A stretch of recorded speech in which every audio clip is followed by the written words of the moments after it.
अस्सलाम वालेकुम dear students, welcome back.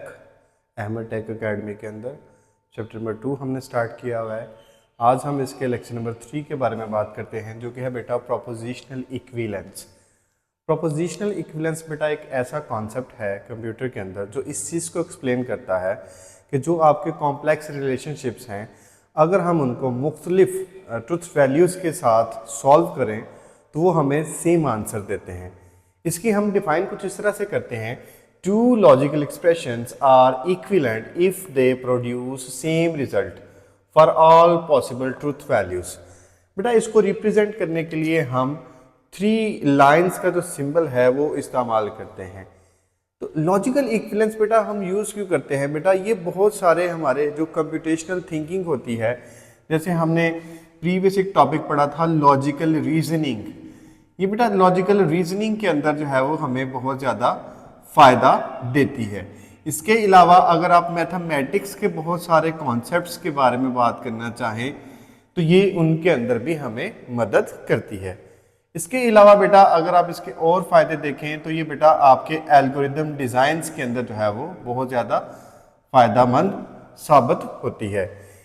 इसके अलावा और भी फ़ायदा हो सकते हैं बेटा इसके, मिसाल के तौर पे ये हमारे जो कॉम्प्लेक्स रिलेशनशिप्स हैं उनको बेटा जो सिंपलेस्ट रिलेशनशिप्स की फॉर्म में है वो देने के लिए काम करती है।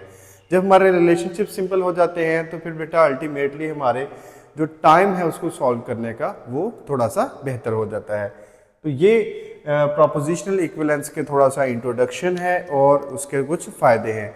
इसमें हम करते क्या है, कोई से 2 लॉजिकल एक्सप्रेशंस लेते हैं, उनकी इनपुट्स डिफरेंट लेकर फिर उनके रिजल्ट्स के जो आंसर्स हैं, रिजल्ट्स हैं, उनको आपस में बराबर रख के चेक करते हैं कि क्या उनके रिजल्ट सेम है। अगर रिजल्ट सेम आए इन ऑल केसेस तो हम कह सकते हैं कि जो एक्सप्रेशन 1 था वो एक्सप्रेशन 2 के जो है वो प्रोपोजिशनली इक्विवेलेंट है। इस चीज़ को समझाने के लिए बेटा बुक के अंदर 2 एग्जाम्पल्स दिए गए हैं।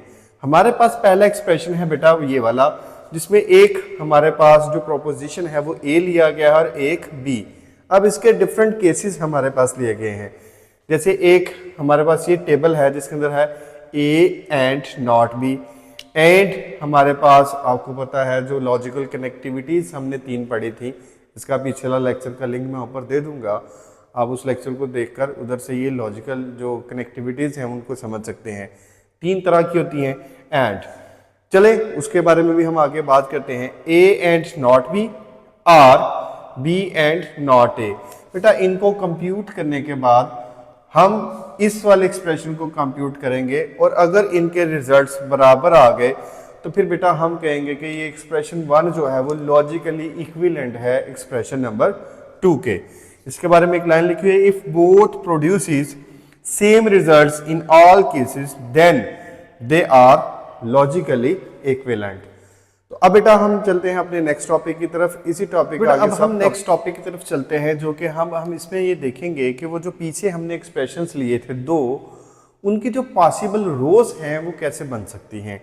लास्ट टॉपिक के अंदर हमने देखा था कि किसी भी लॉजिक के रोज बनाने के लिए वी हैव अ फार्मूला 2 की पावर n। 2 की पावर n में जो बेटा n है वो प्रोपोजिशंस होते हैं कि जितने आपके प्रोपोजिशंस होंगे उतने आपके n होंगे।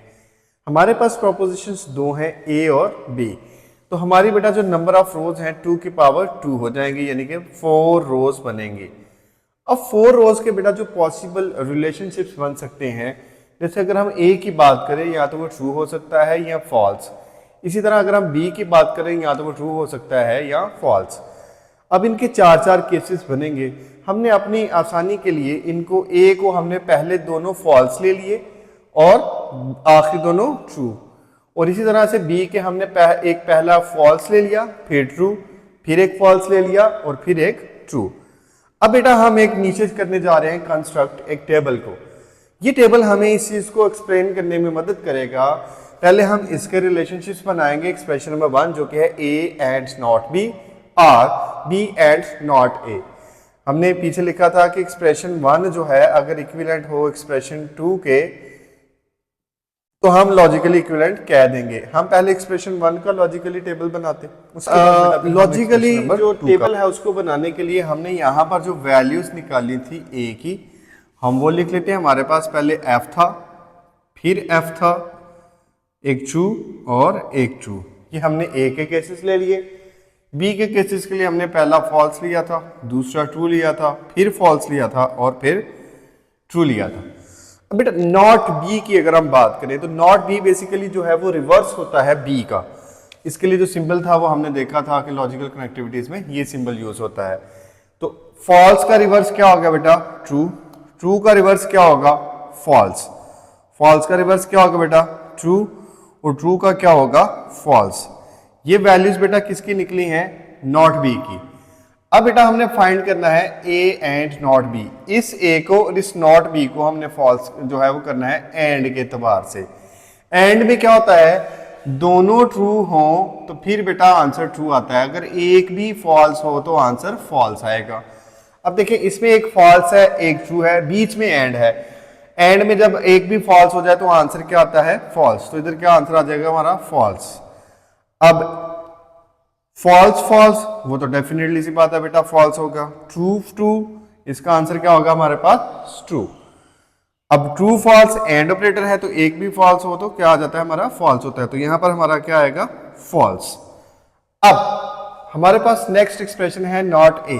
नॉट ए जो होता है बेटा वो रिवर्स होता है ए का। ए का रिवर्स क्या है? एफ में क्या पड़ा हुआ है? एफ। ए में पहला एक्सप्रेशन हमारे पास एफ है, इसका रिवर्स क्या आएगा? ट्रू।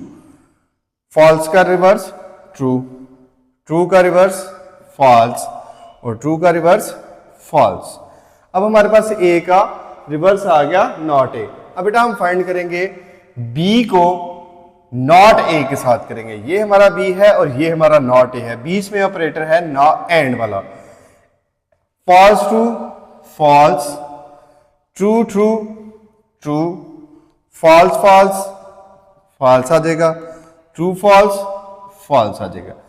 तो बेटा ये हमारे पास ये भी सॉल्व हो गया और ये भी सॉल्व हो गया। ये हमारे पास 1 है ये वाला और ये हमारे पास 2 है ये वाला। अब हम क्या करेंगे? इन दोनों का और लेंगे। और ऑपरेटर की खासियत क्या थी कि एक ट्रू एक फॉल्स फाइनल आंसर बेटा ट्रू, एक फॉल्स एक ट्रू फाइनल आंसर ट्रू, दोनों ट्रू तो फिर भी ट्रू, और अगर दोनों फॉल्स हो तो फिर बेटा सिर्फ फॉल्स आएगा। इसको मद्देनजर रखते हुए आप अपना टेबल अगर क्रिएट करें तो देखें दोनों फॉल्स हैं तो क्या आएगा बेटा? फॉल्स। फॉल्स ट्रू क्या आएगा बेटा? ट्रू। ट्रू फॉल्स क्या आएगा? ट्रू। फॉल्स फॉल्स क्या आएगा? ट्रू। क्योंकि आर ऑपरेटर में सिर्फ एक के एक्सप्रेशन के ट्रू होने से हमारा आंसर ट्रू आ जाता है। अब बेटा ये हमारी पहली इनपुट के आंसर्स हैं, ये हमने जहन में रखने हैं। अब हम दूसरी इनपुट के आंसर्स को निकालेंगे और देखेंगे कि क्या ये दोनों एक दूसरे के लिए प्रोपोजिशनली इक्विवेलेंट हैं या नहीं। तो अब चलते हैं नेक्स्ट बोर्ड की तरफ और उसमें हम दूसरे जो टेबल है उसको जो उसकी पॉसिबल वैल्यूज हैं वो निकालते हैं। बेटा पिछली स्क्रीन के अंदर हमने एक्सप्रेशन नंबर 1 को सॉल्व किया था। अब इस स्क्रीन के अंदर हम एक्सप्रेशन नंबर 2 को सॉल्व करेंगे। इसमें हमारे पास पहले है A or B, not A not B और बीच में एंड ऑपरेटर है। तो 1 बाय 1 सॉल्व करते हैं। पहले हमने बताया हमने ए के दो निकाले थे, दोनों फॉल्स और दोनों ट्रू। ये पॉसिबल वैल्यूज हमने पहले पिछले बोर्ड के ऊपर ले लिए थे। और बी के लिए क्या निकाला था? पहला फॉल्स दूसरा ट्रू, उसके बाद फिर फॉल्स उसके बाद ट्रू। ये तो हमारे पास इनपुट्स थी। अब इन इनपुट्स को सॉल्व करेंगे।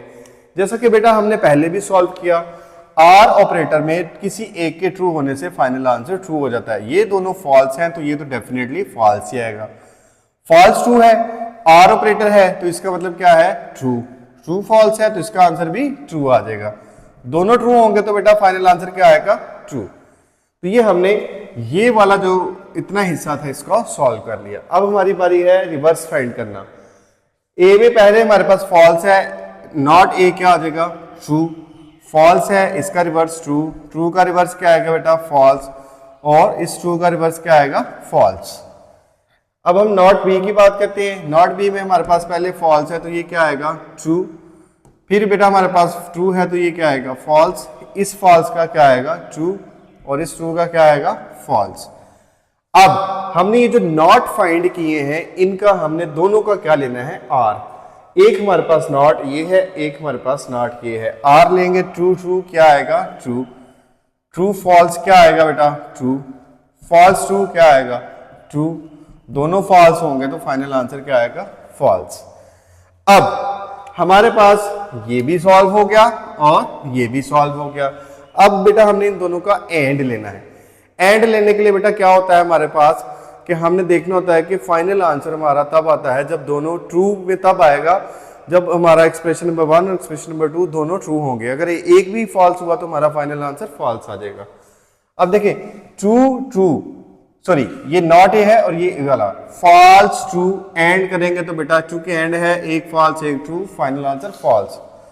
दोनों ट्रू तो final answer true, true true तो final answer true, true false तो फाइनल आंसर फॉल्स। अब अगर बेटा आप पिछले आंसर को देखें, मैं इधर थोड़ा सा करके आपको कैमरा तो पिछला आंसर भी अगर दिखा दूं तो देखें कि पिछला आंसर हमारे पास फॉल्स ट्रू ट्रू ट्रू था, तो इधर भी हमारे पास क्या आ गया सेम आंसर आ गया। अब हम बेटा बात करते हैं एक्सक्लूसिव आर, जिसको हम XOR लिखते हैं। आर और एक्सक्लूसिव आर में बेटा ये डिफरेंस है, जिसमें जब कोई एक वैल्यू ट्रू होगी तो ही इसका आंसर ट्रू आएगा।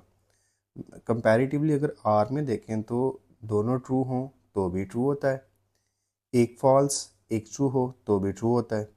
लेकिन बेटा एक्सक्लूसिव आर के अंदर ट्रू की सिर्फ और सिर्फ एक ही कंडीशन है कि आपके पास एक ट्रू और एक फॉल्स होना चाहिए। अगर दोनों ट्रू होंगे तो भी फॉल्स होगा।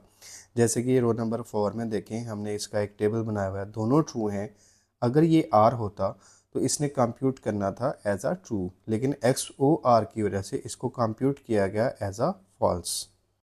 इस चीज़ को बेटा आप वेन डायग्राम के जरिए भी रिप्रेजेंट कर सकते हैं। जैसे हमारे पास एक एक्सप्रेशन था A एंड नॉट B और B एंड नॉट A। जब बेटा हमने A और B का नॉट लिया और लिया तो देखिए बीच में एक एम्प्टी स्पेसेस रहेगी। रेड लाइंस के थ्रू हमने इसको जो है वो इसकी जो ऑक्यूपाइड स्पेसेस हैं वो दिखाई। लेफ़्ट साइड पे हमारे पास A एंड नॉट B है और राइट साइड पे हमारे पास B एंड नॉट A है, जो कि बेसिकली रिप्रेजेंट क्या कर रहा है कि बोथ पार्ट्स टुगेदर हैं वो A और B हैं, लेकिन उनके A और B जो है बट वो XOR के साथ जो है वो इसके अंदर जो है वो पार्ट बेसिकली लिया गया है। अक्सर ये जो वेन डायग्राम है बेटा पेपर में आ जाती है, बिल्कुल एज इट ही आपने बनानी है फॉर द बेटर रिजल्ट्स। अब बेटा इंतहाई इंपॉर्टेंट टॉपिक है कि आप इक्विवेलेंस को आइडेंटिफाई कैसे करते हैं। बेटा इक्विवेलेंस को आइडेंटिफाई करने के लिए आप दोनों एक्सप्रेशंस को लिखें, सबसे पहला पॉइंट है। फिर उनके जो पॉसिबल आउटकम्स के ट्रुथ टेबल हैं वो बनाएं। जब आप ट्रुथ टेबल बना लें तो फिर इन दोनों के एक्सप्रेशंस को कंपेयर करें, सारे कॉलम्स को फाइनल करें और जब दोनों के आंसर सेम आ जाएं तो आप कह सकते हैं हाँ जी बिल्कुल ये आपस में लॉजिकली इक्विवेलेंट हैं। लॉजिकल इक्विवेलेंस को एक्सप्लेन करने के लिए बेटा हमारे पास बहुत से इंपॉर्टेंट लॉज हैं, जिनमें बेटा आइडेंटिटी लॉ है, जिसमें अगर एक ए जो कि उसकी वैल्यूज़ कुछ भी हो सकती हैं और उसके साथ अगर फॉल्स का आर लिया जाए तो उसका आंसर ए ही आएगा, और अगर एंड के साथ ए ट्रू रूल लिया जाए तो उसका आंसर ए ही आएगा। बेसिकली अगर आप पेपर में इनके सिर्फ नाम ही लिखते हैं तो आपका काम बन जाएगा। Identity law, domination law, double negation law and De Morgan's law, ये इसके कुछ एडवांटेजेस हैं बेटा हमारे पास। नेक्स्ट टॉपिक जो मैंने पहले भी स्टार्टिंग में डिस्कस किए थे कि ये बेसिकली सिंप्लीफाइज करता है कॉम्प्लेक्स लॉजिक को, मेक्स करता है रीजनिंग को ईजियर को बेटा। दूसरा है कि आपके जो लॉजिकल एरर्स हैं वो कम से कम होते हैं। प्रोग्रामिंग के अंदर हेल्प करता है हमारे टाइम को सेव करने में। कोड की जो एफिशिएंसी है बेटा इससे इम्प्रूव हो सकती है। मैथमेटिक्स और कंप्यूटर साइंस के अंदर इसका इस्तेमाल बहुत ज़्यादा हो रहा है। बेसिकली ये लॉजिकल थिंकिंग को जो है वो स्ट्रॉन्ग करने के काम आती है। तो ये बेटा हमारा बेसिकली पूरा लेक्चर था, आपकी स्क्रीन पर इस टाइम शो है। उम्मीद करता हूँ कि बेटा आपको इसकी समझ आई होगी। इसको नोट कीजिएगा, समझने की कोशिश कीजिएगा, और जिससे इसकी समझ ना आए आप कमेंट सेक्शन में हमारे पे से उसके आंसर्स हासिल कर सकते हैं। अल्लाह हाफिज़, अपना बहुत सा ख्याल रखें।